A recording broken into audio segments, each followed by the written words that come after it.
கர்த்தருக்கு ஸ்தோத்திரம். தேவனுக்கு துதி கன மகிமை உண்டாவதாக. மெய்யான தேவன் இயேசு ஆசீர்வதிக்கிறார் ஊழியங்கள் திருச்சபை சார்பாக செய்தியை கேட்க நாம் இங்கே இருக்கிறோம். மகிமை நேரம் என்ற இந்த சிறப்பு நிகழ்ச்சியிலே நாம் கர்த்தருடைய வார்த்தைகளை கேட்டு ஆசீர்வதிக்கப்படுவோமாக. இந்த நாட்களில் இந்த 1ஆம் தேதி மாதத்தின் முதலாவது நாளிலே ஆண்டவர் நம்மோடு கூட பேசுகிற இந்த வார்த்தையை நாம் கவனிப்போம். ஆண்டவர் நமக்கு ஆசீர்வாதங்களை தருகிறவர். இன்றைக்கு தேவன் சொல்லுகிற வார்த்தை ஏசாயா 11ஆம் அதிகாரத்தில் 2வது வசனத்தை நாம் கவனிக்கும் போது, ஞானத்தையும் உணர்வை அருளும் ஆவியையும் ஆலோசனையையும் பலனை அருளும் ஆவியையும் அறிவையும் கர்த்தருக்கு பயப்படுகிற பயத்தையும் அருளும் ஆவியும் ஆகிய கர்த்தருடைய ஆவியானவர் என்று சொல்லப்பட்டிருக்கிறது. அதாவது இதில் 4 காரியம் சொல்லப்பட்டிருக்கிறது. இதில் ஒரே ஒரு வார்த்தையை மாத்திரம் நாம் தியானிக்க இருக்கிறோம். அதாவது ஆலோசனையை அருளும் ஆவியானவர். அப்போ பரிசுத்த ஆவியானவர் ஆலோசனையை அருளுகிறார் என்று இந்த வசனம் சொல்லுகிறது. ஆலோசனை அருளுகிறார். ஆவியானவர் ஆலோசனை அருளுகிறார். தேவன் என்ன உங்களுக்கு அருளி செய்தார் என்று நாம் கேட்டால் ஆலோசனையை அருளுகிறார். ஆலோசனை மிக முக்கியமாக மனுஷனுக்கு தேவைப்படுகிற ஒன்றாக இருக்கிறது. ஆலோசனை கேட்காமல் நடக்கிற பிள்ளைகளுடைய வாழ்க்கையில் அநேக பாதிப்புகள், ஆபத்துகள், தீங்குகள் இருப்பதை காண முடியும். வேதத்தில் ஏராளமான உதாரணங்கள் அதிலே இருக்கிறது. ஆனால் இங்கே ஆலோசனை மிக அவசியம். ஆலோசனை கொடுக்கிற தேவனைத்தான் நாம் வணங்குகிறோம். இயேசு கிறிஸ்துவுக்கு ஆயிரக்கணக்கான பெயர்கள் இருக்கிறது. ஏசாயா 9:6 சொல்லுகிறது, அவர் ஆலோசனை கர்த்தர். இயேசு ஆலோசனை கர்த்தர் என்று சொல்லப்பட்டிருக்கிறது. தேவனுக்கு ஒரு பெயர் ஆலோசனை கர்த்தர். அந்த ஆலோசனை கர்த்தரிடத்தில் நம்ம ஆலோசனை பெற்றுக்கொண்டு நாம் வாழ வேண்டும்.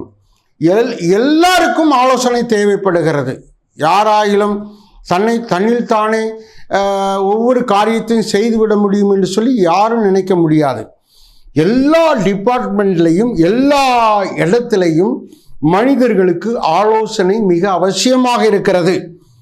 அவருக்கு ஆலோசனை கர்த்தர்னு பெயர். அந்த ஆலோசனை எப்படி நமக்கு தருகிறார் என்று சொன்னால், பரிசுத்த ஆவியானவர் நமக்கு அந்த ஆலோசனை தருகிறார். ஆலோசனை அருளும் ஆவியானவர் என்று இந்த வேதத்தில் நம்ம வாசித்தோம். நமக்கும் நம்முடைய பிள்ளைகளுக்கும் நம்முடைய சபைக்கும் நம்முடைய தேசத்துக்கும் ஆலோசனை மிக அவசியம். நல்வாழ்வை பெறுவதற்கு, ஆசீர்வாதத்தை பெறுவதற்கு, நல்வழியில் நடப்பதற்கு, ஜெயிப்பதற்கு ஆலோசனை மிக அவசியமாக இருக்கிறது. கர்த்தருக்கு ஸ்தோத்திரம்.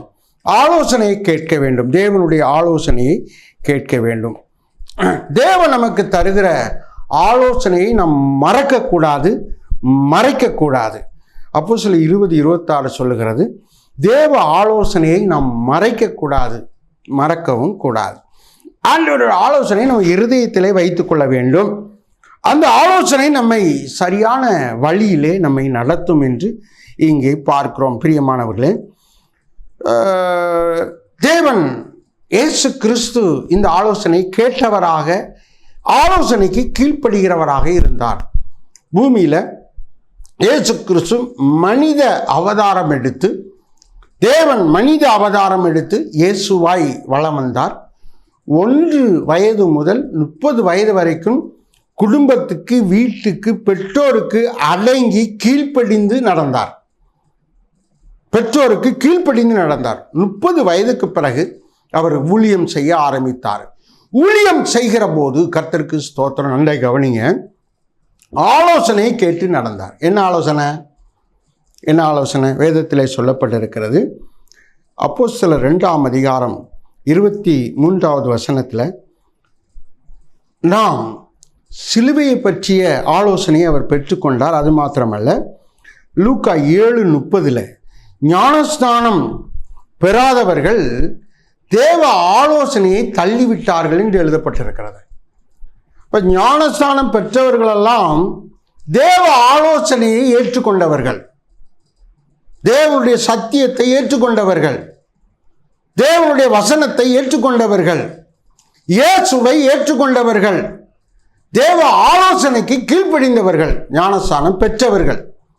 ஞானஸ்நானம் யாரெல்லாம் பெறலையோ அவங்க தேவ ஆலோசனையை தள்ளி விடுறாங்க, தேவ ஆலோசனையை அவமானப்படுத்துகிறாங்க, அதை உதாசீனப்படுத்துகிறாங்க, அதை ஏற்றுக்கொள்ளலை. இயேசு கிறிஸ்து 30 வருஷங்கள் தாண்டி அந்த ஞானஸ்நானம் என்ற ஆலோசனையை ஏற்றுக்கொண்டு அவர் அந்த நதியிலே ஞானஸ்நானம் பெற்று அதற்கு பின்பு ஊழியத்தை தொடங்கினார். பிரியமானவர்களே, பிதாவின் ஆலோசனை, ஆவியானவருடைய ஆலோசனை இயேசு கிறிஸ்து ஏற்றுக்கொண்டு அப்படியே கீழ்ப்படிந்தார். மனிதர்களைப் போல அவரும் ஞானஸ்நானம் எடுத்தார். அந்த ஆலோசனை ஏற்றுக்கொண்டபடினாலே, ஆலோசனை அவருக்குள்ளே வந்தபடினாலே அது அப்படியே கீழ்ப்படிந்து ஞானஸ்நானம் பெற்றுக்கொண்டார். அப்போது கிறிஸ்துவை உடையவர்கள், கிறிஸ்தவர்களாக மாற வேண்டும் என்கிறவர்கள், சபையிலே சேர்க்கப்பட வேண்டும் என்கிறவர்கள், தேவனுடைய நீதிமான்கள் பட்டியலிலே பெயர் இருக்க வேண்டும் என்று சொல்லுகிறவர்கள் 2 கூட்டம் தான். ஒன்று துன்மார்க்கர் கூட்டம், இன்னொன்று நீதிமான்கள் கூட்டம். துன்மார்க்கர் கூட்டத்தில் போனால் நரகம், நீதிமான்கள் கூட்டத்தில் போனால் பரலோகம். நீதிமான்கள் கூட்டத்தில் வரணும்னு சொன்னால் தேவ ஆலோசனை கீழ்ப்படிந்து ஞானஸ்தானம் என்ற ஆலோசனைக்கு கீழ்ப்படிந்த ஞானஸ்தானம் பெற்றுக்கொள்ள வேண்டும். அதைத்தான் லூக்கா 7:30 தெளிவாய் சொல்லுகிறது. இப்போ ஆலோசனை என்ன? தேவன் நமக்கு கொடுக்கிற ஆலோசனை என்ன? நம்முடைய குடும்பத்தில் எல்லாரும் ஆண்டவருடைய ஆலோசனையை ஏற்றுக்கொண்டு ஞானஸ்தானம் பெற்றுக்கொள்ளணும். ஏன் எதுக்குன்னு கேட்கக்கூடாது. ஏன்னா அது தேவ ஆலோசனை. ஞானஸ்தானம் என்பது ஆண்டவருடைய ஆலோசனை. அவருக்கு கீழ்ப்பட்டு இருக்கிறோம், அவருக்கு கட்டுப்பட்டு இருக்கிறோம் என்கிற அந்த ஆலோசனைக்கு, அந்த உடன்படிக்கைக்கு நாம் ஒருமனப்படுகிறோம். மத்தேயு 5:22 வாசிக்கிற போது அங்கே சொல்லப்பட்டிருக்கிறது, கோபம், சினம் இப்படிப்பட்ட காரியத்தை உடையவர்கள், சோத்திரம், சகோதரர்களை மூடன் என்று சொல்லுகிறவர்கள் ஆலோசனை சங்க தீர்ப்புக்கு குற்றவாளிகள். ஆலோசனை சங்க தீர்ப்பின்படி சகோதரனை காரணமில்லாமல் கோபித்துக் கொள்ளுகிறவர்கள் குற்றவாளிகள் என்று வேதம் சொல்லுகிறது. யார் மீதாவது நம்ம கோபப்பட்டால், யார் மீதாவது நம்ம ஸ்தோத்திரம் மூடனே என்று சொல்லிவிட்டால், திட்டிவிட்டால், தூசித்து விட்டால், பாருங்க, தேவ ஆலோசனை என்ன சொல்லுகிறது? நம்ம குற்றவாளிகள் என்று சொல்லுகிறது. தேவன் என்ன ஆலோசனை சொல்லுகிறார்? யாரிடத்திலும் கோபப்பட வேண்டாம். அதை தான் இதில் சொல்ல வரார். யார்கிட்டையும் நீங்கள் கோபப்பட வேண்டாம், கோபப்படக்கூடாது, மூர்க்கம் கூடாது, கோபம் உங்களுக்குள்ளே இருக்கக்கூடாது என்று தேவன் ஆலோசனை சொல்லுகிறார். அது மாத்திரமல்ல, யாரையும் நீங்கள் திட்டக்கூடாது. மூடனே என்று சொல்லக்கூடாது, முட்டாள் என்று சொல்லக்கூடாது, வீணன் என்று சொல்லக்கூடாது. அந்த வசனம் தெளிவாக சொல்லுது, வீணன் என்று சொல்லாதே. அப்படி சொன்னால் நீ குற்றவாளி. ஆலோசனை சங்க தீர்ப்புக்கு நீ குற்றவாளியாக இருக்கிறாய் என்று வேதம் சொல்லுகிறது. ஆகையினாலே நம்ம யார்கிட்டையும் கோபப்படக்கூடாதுன்னு தேவ ஆலோசனை இருக்கிறது. அவருடைய ஆலோசனையை நாம் ஏற்றுக்கொள்ள வேண்டும். அவருடைய ஆலோசனைக்கு நாம் கீழ்ப்படிய வேண்டும். அவருடைய ஆலோசனையை நாம் மதிக்க வேண்டும். யாரையும் திட்டக்கூடாது. அப்போ யாரும் நம்மளை திட்டுவது நமக்கு விருப்பம் இல்லை. அதே வந்து நாமும் யாரையும் திட்டக்கூடாது என்பது தேவனுடைய ஆலோசனை. அவர்களை நேசிக்க வேண்டும், எல்லாரையும் நேசிக்கணும், அன்பு பாராட்ட வேண்டும். இயேசு அன்பினால் தான் ஒவ்வொரு மனிதனுக்காகவும் இரத்தத்தை சிந்தி மரித்தார் சிலுவையிலே. அந்த அன்பு நம்மை தொடர வேண்டும் என்று தேவன் ஆலோசனை சொல்லுகிறார். அவர் ஆலோசனை அருளுகிற ஆவியானவர். அந்த ஆலோசனைக்கு நாம் கீழ்ப்படிய வேண்டும். கர்த்தருக்கு ஸ்தோத்திரம். அந்த ஆலோசனையை நாம் ஏற்றுக்கொள்ள வேண்டும். அந்த ஆலோசனை தான் நம்மை வழிநடத்தும் என்று இங்கே பார்க்கிறோம். ஞானஸ்தானம் பெறாதவர்கள் தேவ ஆலோசனையை தள்ளிட்டாங்க, ஒதுக்கிட்டாங்க. ஸ்தோத்திரம், வேண்டான்னு தள்ளிட்டாங்க அப்படின்னு அங்கே சொல்லப்பட்டிருக்கிறதை பார்க்கிறோம்.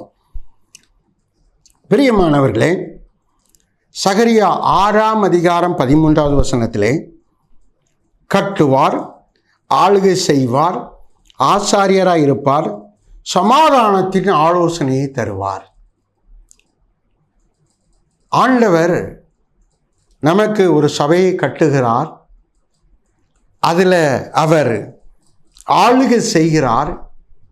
அதில் அவர் நமக்கு நல்ல ஆசாரியராய் இருந்து அந்த ஆவியானவர் வழியாக சமாதானத்தின் ஆலோசனையை நமக்கு தருகிறார். அப்போ நம்ம ஆலோசனை கொடுக்கிற போது, நம்ம ஆலோசனை சொல்லுகிற போது மற்றவர்களுக்கு சமாதானத்தின் ஆலோசனை சொல்ல வேண்டும். துன்மார்க்கத்தின் ஆலோசனை ஒன்று இருக்கிறது, தீவினை பிணைக்கும் ஆலோசனை ஒன்று இருக்கிறது. அவைகளிலே நம்முடைய நாவை விலக்கி காத்துக்கொள்ள வேண்டும். நம்ம சமாதானம் சொல்லுகிற வழியிலே நம்முடைய ஆலோசனைகள் இருக்க வேண்டும். நம்ம கொடுக்குற ஆலோசனை அது சமாதானத்துக்கு ஏதுவாக இருக்க வேண்டும். ஒரு ஆலோசனை ஒரு குடும்பத்துக்கு கொடுக்குறோம், அந்த ஆலோசனை இந்த குடும்பத்துக்கு சமாதானத்தை கொண்டு வர வேண்டும். நம்ம கொடுக்குற ஆலோசனை அவர்கள் குடும்பத்தில் சண்டையை கொண்டு வந்து விட்டால் அது சரியானது அல்ல. அவர் தேவன், சமாதானத்தின் தேவன், ஆலோசனை கர்த்தர், சமாதானத்தின் ஆலோசனையை நமக்குள்ளே வைத்திருக்கிறார். அந்த ஒரு ஆளுகையைத்தான் அவர் செய்கிறார். எரேமியா 23:18 சொல்லுகிறது, கர்த்தருடைய ஆலோசனையை கேட்கிறவர்கள் யார்? தேவ ஆலோசனையை கேட்கணும். யார் கேட்பாங்க? கர்த்தருடையவர்கள் தான் கர்த்தருடைய ஆலோசனையை கேட்பாங்க. மற்றவர்கள் தேவனுடைய ஆலோசனையை கேட்க மாட்டாங்க. அவங்க வேலை இருக்குன்னு சொல்லிட்டு போயிடுவாங்க. பணம் வேணும்னு சொல்லிட்டு அந்த ஆலோசனை கேட்கிற அந்த ஞாயிற்றுக்கிழமை, அந்த ஓய்வு நாளில் அவர்கள் பணத்துக்கு பின்னால் ஓடுவாங்க. கர்த்தருடைய ஆலோசனை கேட்க மாட்டாங்க. தேவனுக்குள்ளே இருக்கிறவர்கள் தான், அவருடைய பிள்ளைகள் தான் அவருடைய ஆலோசனையை கேட்பாங்க. ஆனால் அவருடைய ஆலோசனையை கேட்டவர்கள் இடறி விழுவதில்லை. அவர்கள் சமாதானத்தினால நிரப்பப்பட்டு மகிமைக்கு பங்காளிகளாக இருப்பார்கள். பிரியமானவர்களே, ஆண்டவருடைய ஆலோசனை கேட்கிறவர்கள் இந்த பூமியில் பெருக வேண்டும். தேவன் வாரந்தோறும் ஆலோசனை சொல்லுகிறார். எங்கே வச்சு சொல்லுகிறார்? அவருடைய ஆலயத்தில் அவருடைய சத்தியத்தை வெளிப்படுத்துகிறார். சன்னிதானத்தில் அவருடைய சத்தியத்தை வெளிப்படுத்துகிறார், பேசுகிறார். அதில் அந்த ஞாயிற்றுக்கிழமை தேவ செய்தியிலே அவருடைய ஆலோசனை மக்களுக்கு கடந்து போகிறது. தேவன் ஆவியானவர் மூலமாக அங்கே பேசுகிறார். அப்போ அந்த வசனத்தை, சத்தியத்தை கேட்கிறவர்கள் அவருடைய ஆலோசனையினால நிரப்பப்படுகிறார்கள். அதில் சத்தியம் வெளிப்படும், ஆண்டவருடைய நீதி வெளிப்படும், தேவ சமாதானம் வெளிப்படும்.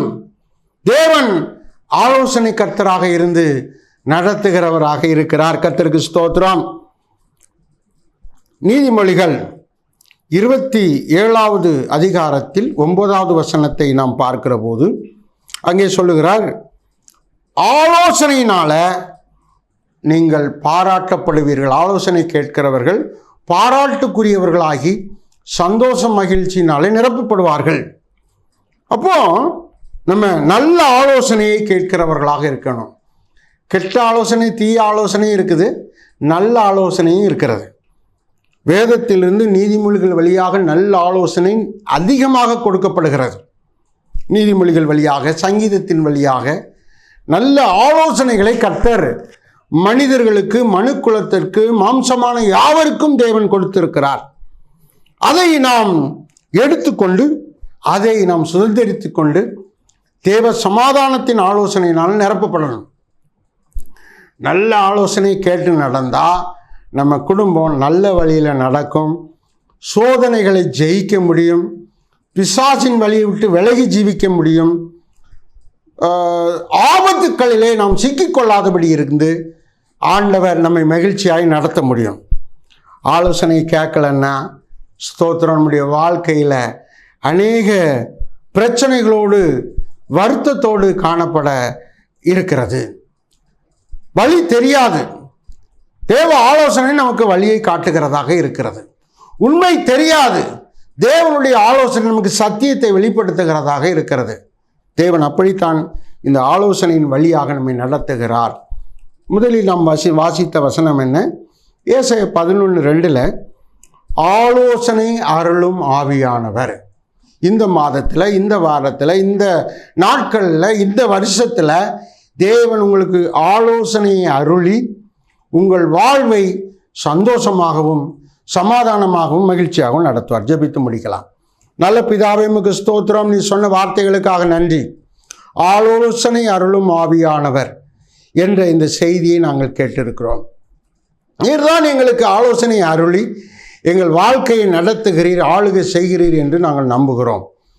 ஆலோசனை இல்லாத இடங்களில் ஜனங்கள் இடறி விழுகிறார்கள்.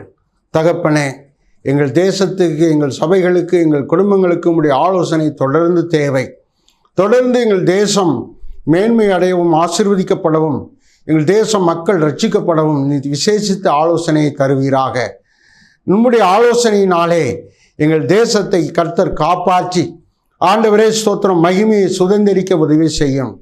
தேசத்தின் மக்கள், எங்கள் சபையின் மக்கள், எங்கள் குடும்பத்தின் மக்கள் நரகத்துக்கு போகக்கூடாது. உம்முடைய பரலோக ராஜ்யத்தை சுதந்திரிக்கிறவர்களாய், மகிமையை சுதந்திரிக்கிறவர்களாய் மாற்றப்படும்படிக்கு நான் செபிக்கிறேன். ஆண்டவரே, பெரிய காரியங்களை செய்யும். காரணமாயிருந்த குடும்பங்கள், காரணமாயிருந்த ஊழியங்கள் ஆசீர்வதிக்கப்படுவதாக. தொடர்ந்து ஆசீர்வதியும். இயேசுவின் நாமத்தில் ஜெபிக்கிறேன் பிதாவே, ஆமென். கர்த்தருக்கு ஸ்தோத்திரம். God bless you. கர்த்தர் உங்களை ஆசீர்வதிப்பார்.